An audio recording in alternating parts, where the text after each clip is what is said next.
para el tratamiento. Si el paciente tiene microalbuminuria, pues hay que tratar la hipertensión, la glucosa, disminuir la dislipidemia y obviamente pues tratarlo con base en los objetivos que tengamos, ¿no? Sus estudios como de manera periódica y qué es lo que vamos a monitorizar y obviamente valorar como comorbilidades que pueda tener nuestro paciente, ¿no? Y que adicional pues puedan también impactar en la función renal. Ya cuando nuestro paciente tiene macroalbuminuria o ya tiene una proteinuria tal cual, bueno, que se presente con macro o un síndrome incluso nefrótico, hay que tratar, bueno, hay que ser más como más agresivos en el manejo, hay que tratar la hipertensión, si hay anemia pues, o edema, corregir todo esto, obviamente corregir o llevar a nuestro paciente a la euglucemia, la dislipidemia hay que cuidarla, igual hay que tener nuestros objetivos de tratamiento, el monitoreo y lo mismo, valorar otras condiciones que pues, estén impactando en nuestra función renal. Entonces, bueno, estas son las recomendaciones como a nivel muy general. En cuanto a la retinopatía diabética, sabemos que es de las principales causas de ceguera a nivel mundial, fuera de otras causas.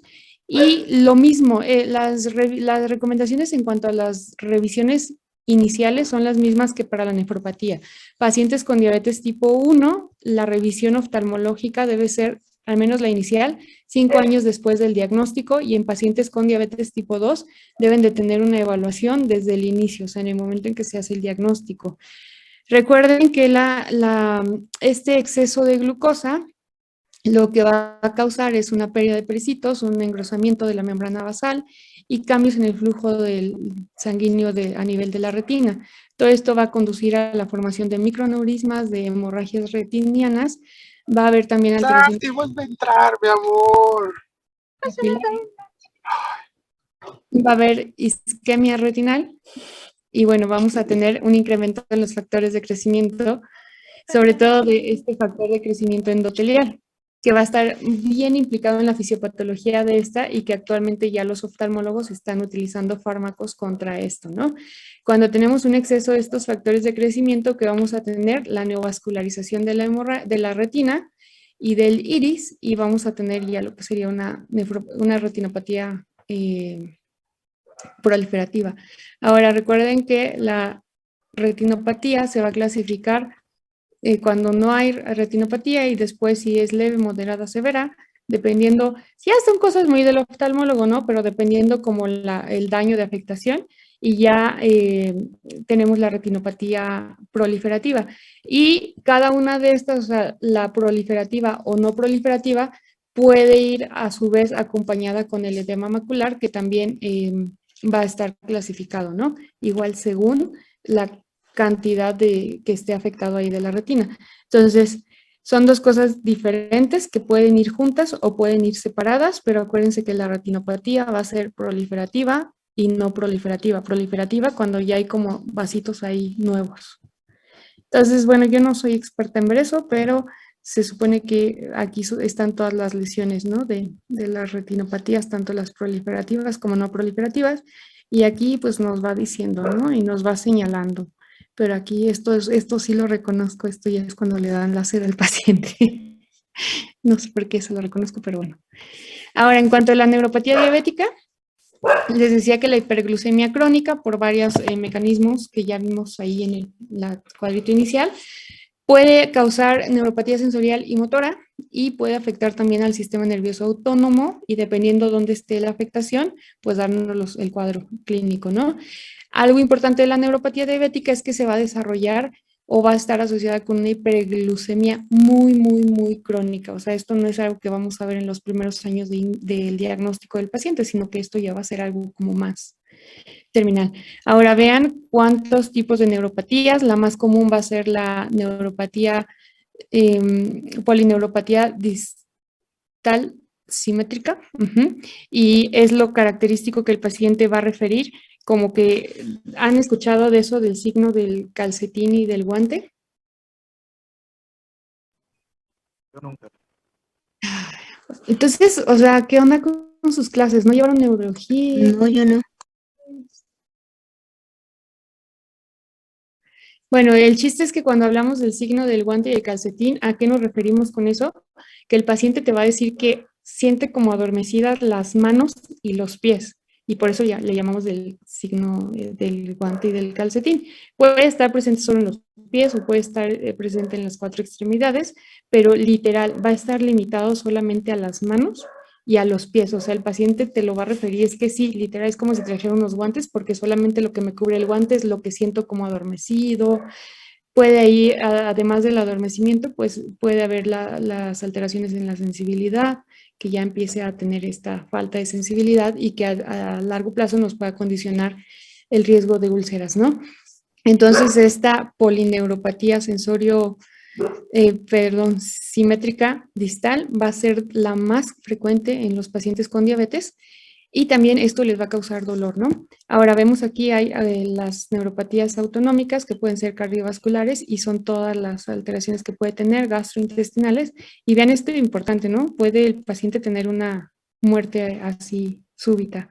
Las urogenitales, que va a ser la disfunción eréctil, la disfunción sexual femenina, pueden tener hipohidrosis o anhidrosis y esto va a hacer que la piel esté seca y si a eso le suman la enfermedad arterial periférica, si a eso le suman la neuropatía, la polineuropatía, pues tiene mucho riesgo también de ulcerarse y de tener más complicaciones, ¿no?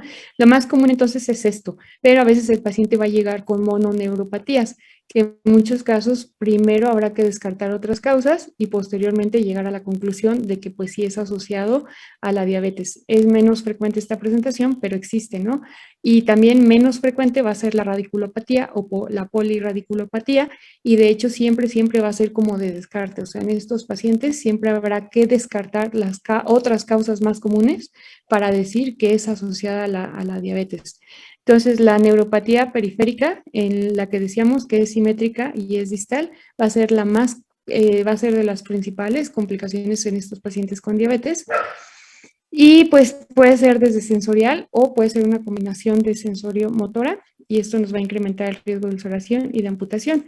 Entonces, en estos pacientes hay que hacer como una evaluación. Lo mismo, diabéticos tipo 1, un tamizaje a los 5 años de posterior al diagnóstico y diabéticos tipo 2 al momento en que se diagnostica. Lo que podemos hacer en la consulta es evaluar con el monofilamento y el diapasón de 128 Hz. Esto a su vez nos va a ayudar a evaluar las fibras nerviosas largas y las fibras cortas las vamos a evaluar sobre todo con la temperatura, ¿no? Entonces es una exploración muy rápida que se puede hacer en la consulta así general, no se requiere una evaluación neurológica tan amplia, o sea, solo con esto podemos detectar rápidamente en nuestro paciente quién ya tiene alguna alteración y quién está en riesgo ya de tener complicaciones, ¿no? Y bueno, no me voy a meter ahorita en el tratamiento y eso, pero importante mencionar o no olvidar que estos pacientes van a cursar con dolor y obviamente es un dolor neuropático que no lo vamos a calmar con AINES, con paracetamol. Es un dolor que habitualmente va a requerir medicamentos como tipo anticonvulsivos u otros, ¿no? Entonces aquí vemos algunas opciones, por ejemplo, pregabalina, gabapentina, algunos incluso antidepresivos como inhibidores de la recaptación de serotonina y norepinefrina como duloxetina y venlafaxina, u otros como los antidepresivos tricíclicos, ¿no? Entonces ya cuando serían como los de primera línea y si no hay, no mejora con esto, pues hacer alguna combinación o cambiar y si no, pues ya referir a la clínica del dolor para que ya les metan opiáceos o ya metan cosas más raras, ¿no? Pero sí se los pongo aquí, se los menciono porque a veces el paciente es algo de lo que se queja mucho y es algo que a veces no le damos tanta importancia o a veces típico así, pues su paracetamol, ¿no? Pero no, es un dolor neuropático que requiere otro tipo de tratamientos. Ahora, la neuropatía autonómica, ya les decía, dependiendo de dónde se presente, va a ser las alteraciones o el cuadro clínico que va a tener el paciente. Aquí algo que les menciono de manera importante es la gastroparesia. Y este es importante sobre todo porque obviamente la vamos a ver en estadios avanzados, ya sea en diabetes tipo 1 o diabetes tipo 2. Y es algo bien importante que nos va a impactar muchísimo en la manera en cómo va a funcionar las insulinas el paciente, Por ejemplo, este paciente con disfunción gastrointestinal puede tener saciedad temprana, distensión, náusea, vómito, dolor abdominal y pirosis, pero algo importante es el enlentecimiento del vaciamiento gástrico. Entonces, estos pacientes a veces pueden llegar a tener hiperglucemias muy, muy prolongadas. O sea, habitualmente la hiperglucemia máximo la vemos así, máximo a las 2 horas, ¿no? Que es cuando esperaríamos como ya el pico. Pero a veces estos pacientes comen y están presentando hiperglucemias a las 4 horas, a las 5 horas de haber comido. Y es un rollo porque entonces la insulina no se la puedes poner en el momento en que comes, sino se la tienes que poner así después de que come o estarle administrando como bolos y le tienes que estar diciendo al paciente que se esté midiendo la glucosa y dependiendo de eso se aplique, o luego esto de que presentan saciedad temprana y tú ya le habías calculado una dosis de insulina y pues resulta que no se comió ni la mitad de lo que le correspondía, entonces esto también pone al paciente en riesgo de hipoglucemia. Entonces, la disfunción gastrointestinal es bien importante porque ya cuando el paciente está con insulina es realmente difícil manejarlos por todas estas alteraciones que están teniendo. Y pacientes con cardiopatía autonómica, importante valorar cómo está, si ya hay hipotensión ortostática, si llegamos a tener ahí alteraciones en el ritmo cardíaco que puedan sugerir que hay esta neuropatía y si es algo sugestivo, pues hay que mandarlo al cardiólogo para que haga una evaluación de manera pues adecuada. ¿Por qué? Por el riesgo de muerte súbita que tienen estos pacientes. Igual, no menos importante, las cuestiones urogenitales o disfunción sexual, tanto en hombres como mujeres, y sobre todo porque son temas que a veces son un poco tabú y nos da un poquito de pena, a veces hasta el médico, investigarlos, ¿no? Pero es importante porque pues esto puede afectar en la cuestión más psicológica del paciente, entonces, pues físicamente está mal y mentalmente también, pues no está padre, ¿no? La disfunción eréctil, sobre todo en hombres, va a ser causada por alteraciones vasculares y neuronales, pero también va a haber cambios hormonales. Se sabe que hombres con diabetes pueden llegar a tener hipogonadismo. También pueden llegar, bueno, otras enfermedades crónicas como la hipertensión, que también va a haber una disfunción endotelial. Si hay otros factores como el tabaquismo, estos pacientes con diabetes pueden llegar a estar desnutridos y todo esto nos va a condicionar aumento en riesgo de infecciones genitales y otros factores psicológicos va a conllevar a esta disfunción eréctil. El pie diabético va a ocurrir por una interrelación de la alteración en la estructura y función de los vasos sanguíneos, perdón, y los nervios, lo cual va a causar una angiogénesis reducida, una pérdida de sensibilidad y secundariamente va a haber más frecuencia de infecciones de úlceras que no van a cicatrizar adecuadamente y pues esto va a finalizar en la amputación si el paciente no tiene los cuidados adecuados. Y aquí es importante que siempre que evaluemos el paciente con diabetes hagamos la exploración del pie. Claro, puede ser un pie diabético ya tal cual o un pie que está en riesgo, pero entonces hay que evaluar factores de riesgo para ulceración, ya sea que nuestro paciente ya tenga una neuropatía periférica o una enfermedad vascular o que ya tengamos alguna deformidad, etc. Si no hay dichos factores, pues dar las recomendaciones habituales, ¿no? De cómo se tienen que cortar las uñas, cuál es la higiene que deben de llevar estos pacientes al lavarse los pies, todo esto, y revisarlos por lo menos anualmente. Si ya hay alguno de estos factores, pues hay que darle más educación al paciente. Si es necesario, hay que mandarlo con un podiatra. Bueno, el que te revisa los pies. Podólogo. Sí, ese. Es que, gracias. O sea, para que...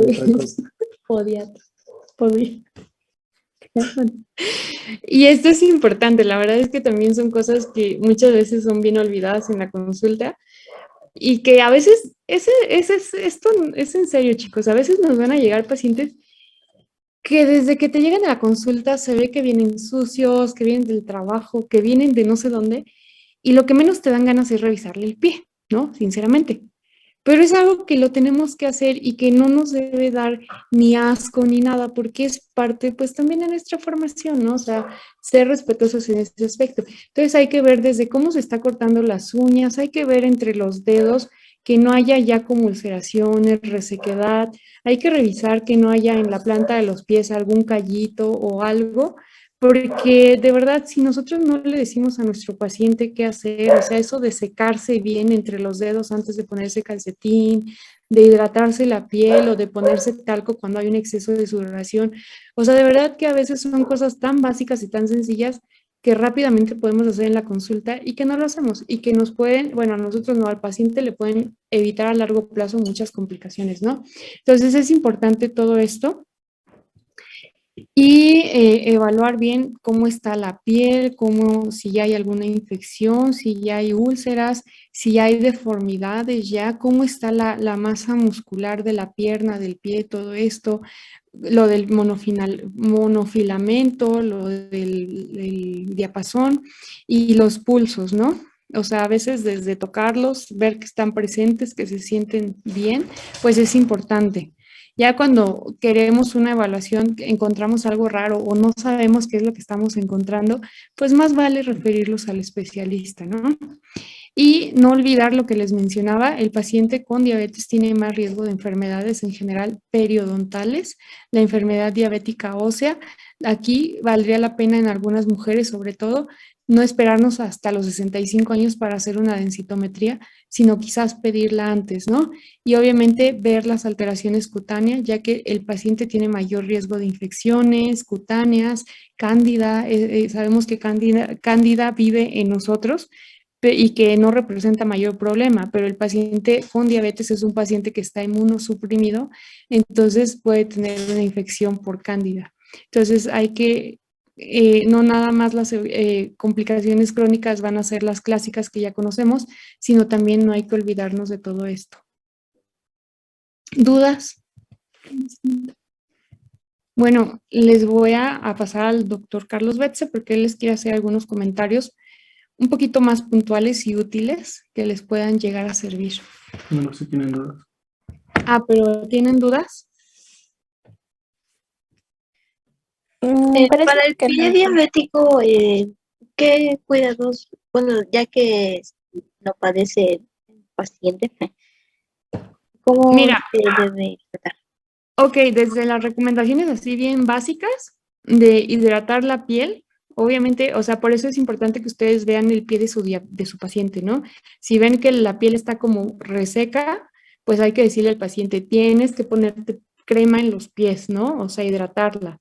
Si ven que hay un exceso de sudoración, pues pedirle que use talco pues un calcetín como de algodón, o sea, algo que no le haga sudar más.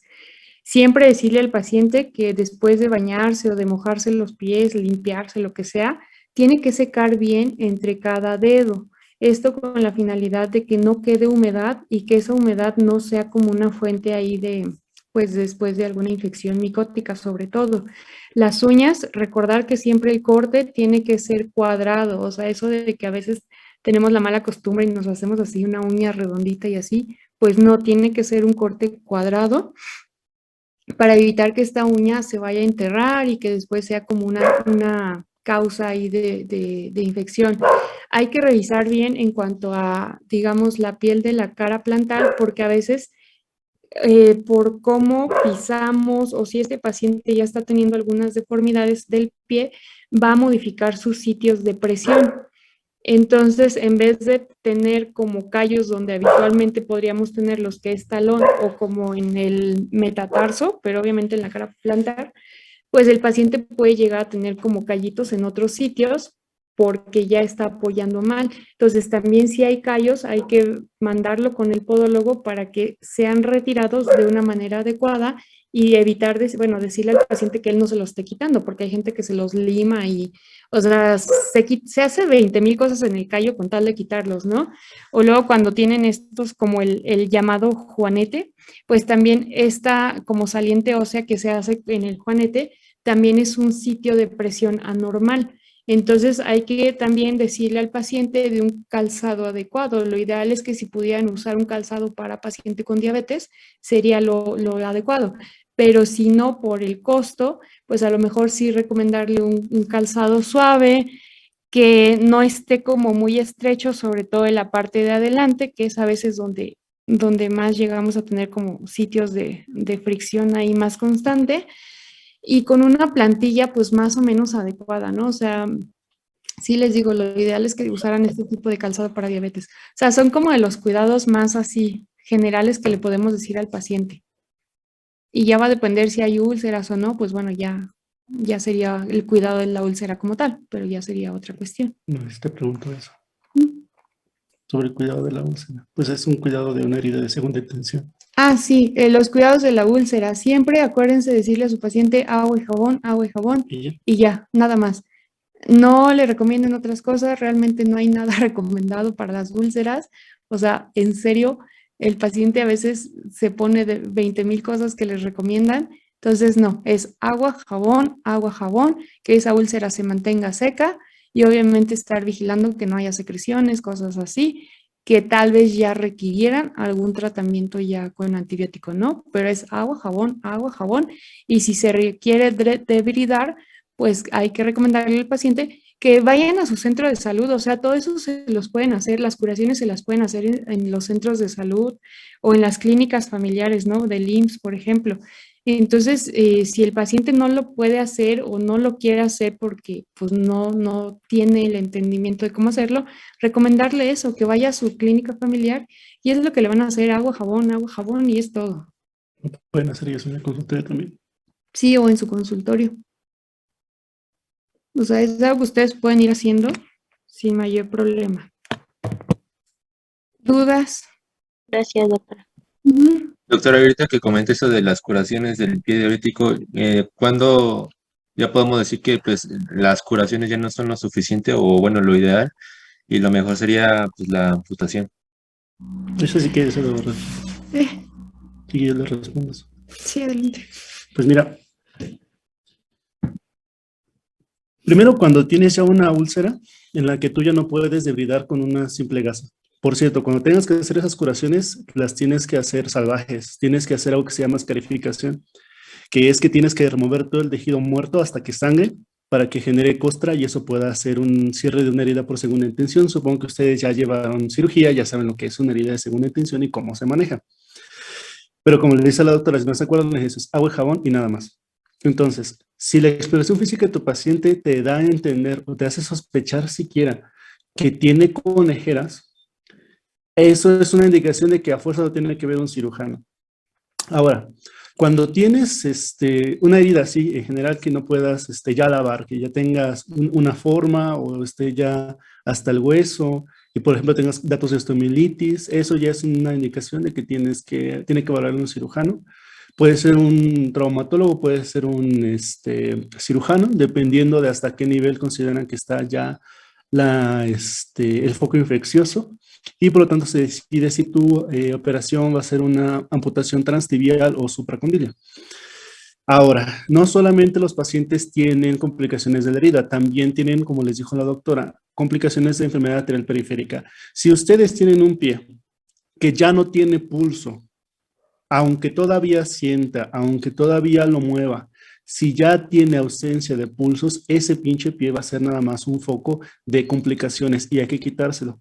Podrá caminar todavía, podrá decir que está muy bien, pero si no le palpan pulso o tiene la relación tobillo-brazo más de 0.6, que ya es diagnóstico de enfermedad periférica, esa madre nada más se le va a complicar, se le va a infectar y el paciente se va a morir de una sepsis si no le quitan el pie y se pueden quitar hasta la rodilla o más arriba.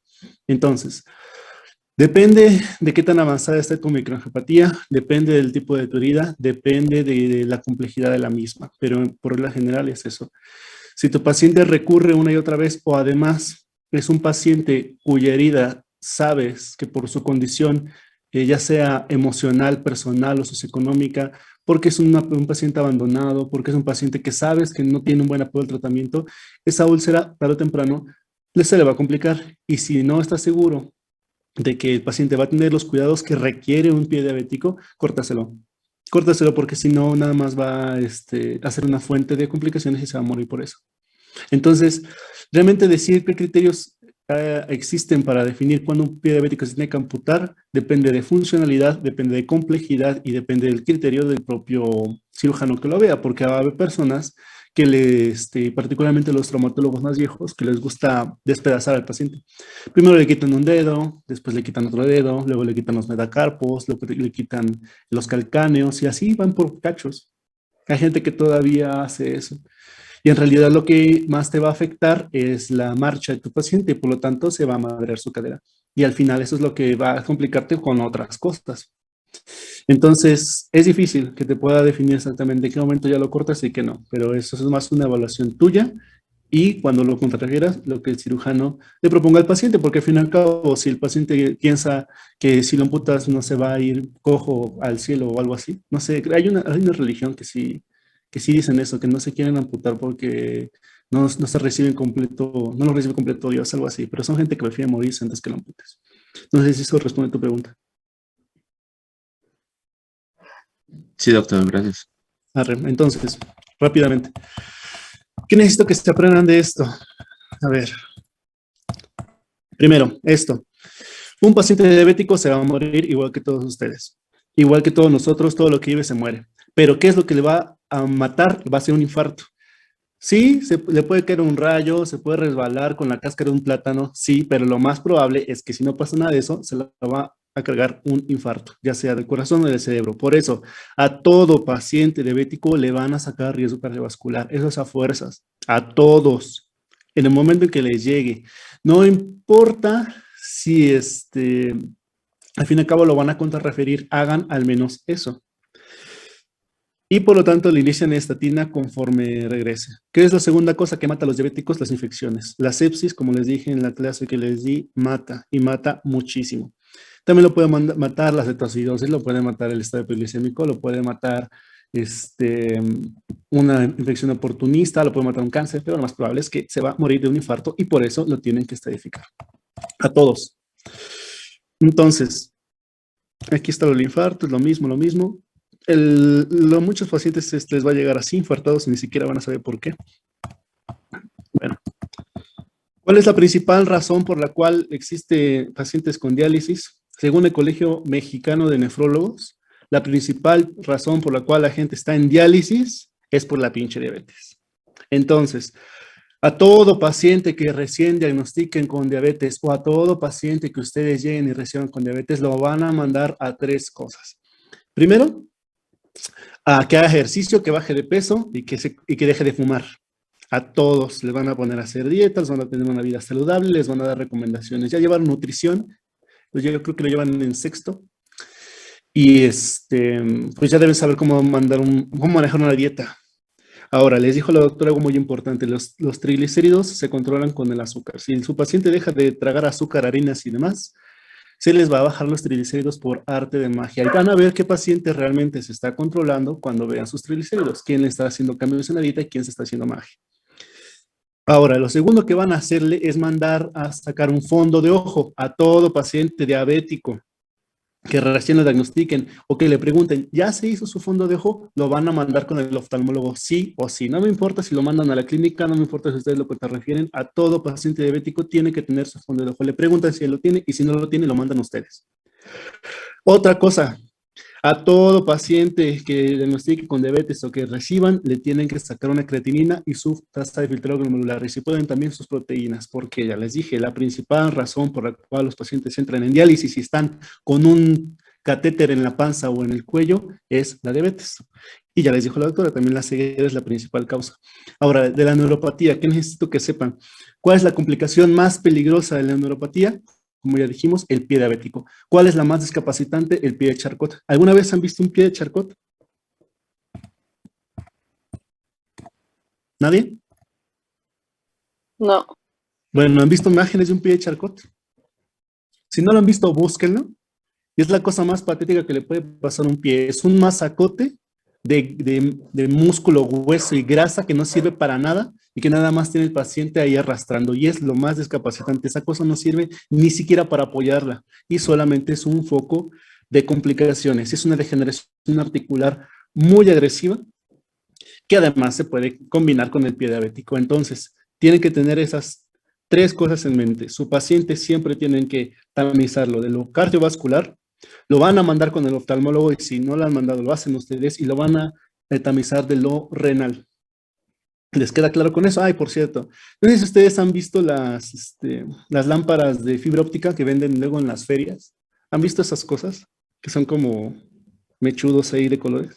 Bueno, la razón por la que se tamiza con eso, con una fibra óptica, es porque el paciente debe decir que siente antes de que se doble el filamento. Ese es el fundamento. Si tu paciente no siente eso, entonces hay que tamizarlo completamente por neuropatía. Y les van a llegar muchas veces con dolor, se quejan de un chorro de dolor. Entonces, ¿qué van a dar? Gabapentina para eso, que puede ser 75 miligramos o hasta 125. Es muy fácil. La verdad es que sencillamente esa dosis respuesta, ya llegan al tope máximo, no lo alcanzan, mándenlo a clínica del dolor. Se acabó. Y, ojo, con un paciente, a todo paciente diabético le tienen que preguntar cómo está gastrointestinalmente, si tiene diarrea, si tiene estreñimiento, si tiene incontinencia, si tiene mucho reflujo, si siente que se llena muy rápido o muy lento. Todo eso lo tienen que saber por lo que le dijo la doctora. Un paciente con gastroparesia maneja diferente las insulinas y se les puede complicar. Y si un paciente le da hipoglucemia, ya no se va a querer poner su insulina y les va a llegar hipoglucémico con un cerebro frito, literalmente. Entonces, esos son los puntos más importantes que necesito que se queden. Todos ustedes van a tratar a pacientes diabéticos. No importa si terminan haciendo cirugía o cualquier otra jalada. Todos ustedes van a recibir pacientes diabéticos y es su responsabilidad, al menos, que reciban la atención que meritan. Si ustedes no lo hacen, si ustedes no lo van a tratar, al menos lo van a contrarreferir al oftalmólogo, al neurólogo, al nefrólogo, a quien sea. Pero todos lo van a hacer y van a recibir muchos. Porque la diabetes es la nueva pandemia que ha existido y que va a seguir existiendo y que va a saturar nuestros servicios de gente que se pudo haber curado, pero no lo hizo. ¿Por qué? Porque en primer lugar no le importa y en segundo lugar a los propios médicos no nos interesa realmente hacer lo que tenemos que hacer. ¿Les queda claro todo eso? Sale. Ya con la cuestión de la neuropatía, bueno, de la retinopatía, en realidad, ustedes debieron haber visto esto en oftalmo. Si lo hicieron, qué bueno. Si no, mala suerte, van a tener que investigarlo en algún punto para si alguno quiere aplicar para el NAM. Y pues nada más hace falta que revisen que a quién le toca láser y a quién le toca inhibidor del VEGF2. La verdad es que ya les dije todo lo que tienen que saber. Ahora sí, ¿dudas con lo que dijo la doctora, lo que acabo de decir?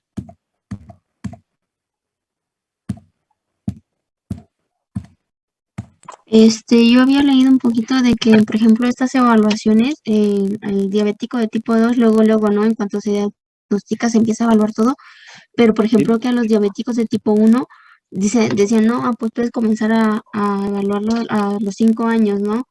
Pero, por ejemplo, también usted vería como, bueno, ya en su vida práctica, como que si hay preferencias, de decir, no, ¿sabes qué? En el DM1 casi no es como que tan severo esto, ¿no? Por decir así. Y tal vez ellos tienen algún tiempo, pues no sé si como que de espera, pero en el que se diga que no es tan común, por decir así. No sé si me expliqué. A ver. Mira, en el diabético tipo 1, si a los 5 años tu paciente ha tenido buen control y todo, y no hay como datos de nada que te orientaran a que ya hay algo, podrías a lo mejor esperarte un poquito. Pero sí o sea, es simplemente recomendación, ¿no? O sea, a los 5 años, pero eso es recomendación como general. Pero te digo, te podrías esperar un poquito más o incluso hacerlo antes si tuvieras algo como raro, ¿no? Obviamente nuestra población aquí en México, por ejemplo, de diabéticos tipo 1, pues obviamente varía muchísimo el control que tienen estos pacientes. O sea, yo les puedo decir, los pacientes diabéticos tipo 1 que ven el IMSS, ay, solo cuando son chiquitos llegan a tener un control más o menos aceptable. Porque son los papás. Ajá, y exactamente, porque es el papá el que realmente está preocupado por el niño y ya a veces el niño capta bien la onda, ¿no? Pero aún así es complicado. Entonces ahí dependemos mucho de los papás. Entonces a mí ya como endocrino de adultos, ya me toca ver diabéticos tipo 1, pero, o sea, de verdad he tenido pacientes de 25 años, ya amputados, ya perdieron la vista, ya están en tratamiento sustitutivo, o sea, a los 25 años de edad, ¿no? Y cuando les preguntas, bueno, ¿y cuánto tiempo tienes de ser diabético? A lo mejor tienen 15 años, entonces es una cosa así como que... Entonces, sobre todo en los que están con muy buen control, a lo mejor podrías no mandarlos a los 5 años y esperarte un poquito, pero al menos tú en tu consulta, ya sea de endocrino o como médico que lleva el control de la diabetes, pues sí ir haciendo como tamizando en la consulta, cosas bien básicas que podemos hacer sin ser oftalmos, sin ser neurólogos, o sea, cosas básicas que podemos ir haciendo. Pero si no, como por regla general y como para fines de examen, pues déjenlo en 5 años. Lo que yo te recomendaría es que le preguntes a tu paciente sobre su pego. Normalmente el paciente diabético tipo 1 es un adolescente, un niño. Entonces, normalmente son los papás a los que tienes que evaluar si son buenos o malos cuidadores y si están al pendiente o no del que el niño se está apegando. Normalmente los niños que tienen buena educación desde que se les diagnostica, se les explica qué es la diabetes y demás, suelen preservar esos hábitos cuando son adultos, pero los que no, pues ahí más bien tienes que evaluar eso, qué tan apegado ves a tu paciente y ahí vas a ver qué tan urgente es tamizarlo o volverlo a tamizar si no se ha hecho. ¿Te queda claro eso? Sí, gracias. Sale. ¿Otra duda?